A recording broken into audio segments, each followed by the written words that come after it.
जिसकी आमदनी कम है लेकिन उसके अखराजात ज़्यादा हैं, जिसका कोई नहीं है, चाहे वो यतीम हो, चाहे वो कोई ऐसा हो जो परदेश में हो, ये जब तक दोबारा से खुशहाल नहीं हो जाता कि ये एक तोहफा है। अस्सलामुअलैकुम। मौला मुत्तकियान मौला इमाम अली अलैहिस्सलाम नहजुल बलागा की हिकमत 304 में फरमाते हैं, गरीब व मिस्कीन अल्लाह का फरस्तादा होता है, तो जिसने उससे अपना हाथ रोका उसने खुदा से हाथ रोका, और जिसने उसे कुछ दिया उसने खुदा को दिया।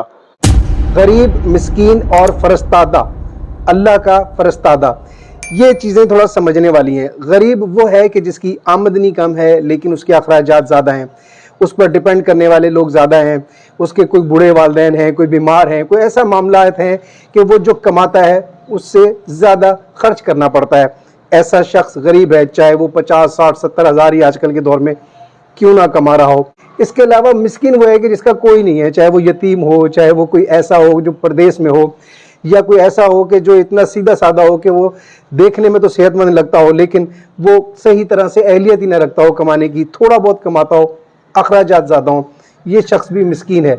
कमा नहीं सकता वो शख्स भी मिस्कीन है। ऐसे दोनों किस्म के लोगों के बारे में मौला फरमाते हैं कि ये अल्लाह का फरस्तादा है, यानी अल्लाह का भेजा हुआ है, अल्लाह का मेहमान है, उसका बंदा है, उसका कासिद है, उसका एलची है। अब अगर हम उसकी मदद कर देते हैं, उसकी मुश्किल को दूर कर देते हैं, तो ये बिल्कुल ऐसा है कि हमने परवरदिगार आलम को खुश कर दिया, हमने उसके भेजे हुए बंदे की हाजत को पूरा कर दिया, हम उसकी आजमाइश पे पूरे उतरे। उसने अगर हम पर कोई मान किया था, हम उसका मान रखने में कामयाब हो गए। लेकिन हम अगर ऐसा नहीं करते हैं, उसे खाली लौटा देते हैं, अपने हाथ को, अपनी तिजोरी को, अपने पैसे को, अपनी जेब को रोक लेते हैं, इसका मतलब है कि हमने अल्लाह को देने से रोक लिया है। यहाँ पर अमूमन ये भी देखने में आया है कि जब हम किसी की ऐसे गरीब और मिस्कीन की मदद करने जाते हैं तो ये सोचते हैं कि क्योंकि इसके पास तो खाने को नहीं है, इसके पास तो पहनने ओढ़ने को भी नहीं है, तो हम अगर इसको थोड़ा सा एक टाइम का खाना दे देंगे तो बस कई टाइम से नहीं खाया इसके लिए, तो इसी में इसका पेट भर जाएगा। या इसको हम थोड़ा बहुत पहनने के लिए देते हैं, ऐसा पहनने के लिए देते हैं जो हमारा उतरा हुआ है, हमारा फटा हुआ है या पुराना है, इतना मैला कुचैला सा है, वो भी हम अगर इसको दे देंगे तो इसके लिए काफ़ी होगा। ये सोचकर हम उसको पुराना सा, उतरा हुआ, मैला सा या इस तरह से कुछ फटा पुराना सा हम उसको देते हैं।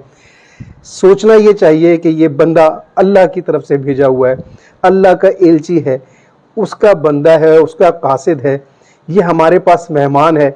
हमें इसकी खातिर तवाज़ो अपनी इस्तिताअत से कोशिश करनी चाहिए कि बढ़ कर करें। अगर हम 2 से 3 जोड़ों में गुजारा कर सकते हैं तो कोशिश करनी चाहिए कि इसे फटा पुराना देने से बेहतर है इसे नया लेकर दें, इसे अच्छा कपड़ा दें, क्योंकि ये मेहमान है। इसी तरह से अगर इसकी कोई मुश्किलात हैं जो किसी रकम से दूर हो सकती हैं तो कोशिश करें कि ये जब तक दोबारा से खुशहाल नहीं हो जाता उस वक्त इसे किसी और के सामने हाथ फैलाकर उसका मेहमान बनने की ज़रूरत ना पड़े, और हम इसको इतना दें या उस वक्त तक देते रहें कि ये अपनी मुश्किलों से निकल जाए, इसकी परेशानियां दूर हो जाएं और ये हमारा ही मेहमान बना रहे और हम उस परवरदिगार के भेजे हुए मेहमान की खिदमत करते रहें। अच्छे से अच्छा दीजिए। कभी किसी फ़कीर को भी, किसी गरीब को भी, मिस्किन को भी कोई नोट भी दें तो कोशिश करें पुराना फटा हुआ नोट न दें, उसे नया नोट दें। क्यों कि ये एक तोहफ़ा है, उस मेहमान की खिदमत है, अच्छे से अच्छे तरीके से होनी चाहिए, क्योंकि वहाँ हमारी ये चीज़ें नहीं पहुँचती, हमारी नीयत पहुँचती है, उसे हमारी नीयत पसंद आती है, हमारा ये दिया हुआ सब यहीं रह जाता है। शुक्रिया।